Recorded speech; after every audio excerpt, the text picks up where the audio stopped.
Hello，大家好，歡迎嚟到法星社，我係 Jackie，我係 Cardia。咁樣就輪到屬兔仔嘅朋友啦。今年呢就係、破太歲嘅，所以呢喺人際關係方面會容易有破裂啦。加上有粒卷舌星嘅雙重夾擊之下呢，會容易同人哋嗌霎嗌交所以真係要注意同人哋爭執啦。因為破太歲嘅關係啦。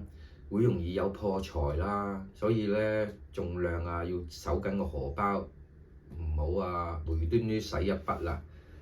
另外嘅健康方面咧要注意呢個腸胃問題啦，消化系統方面啦。至於事業上咧，因為有卷舌星同埋呢個破太歲嘅雙重夾擊下咧。工作上咧會同同事上司有摩擦㗎，所以一定要少説話多做事，盡量唔好影響到工作啦。至於反而感情係啱啱相反，有粒咸池桃花星再加上一個天喜星，會感情上咧多姿多彩嘅。如果拍緊拖嘅會拉埋天窗㗎。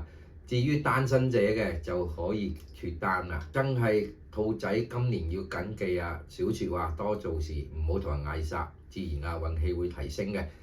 但係都要注意3月份、8月份同埋9月份啦。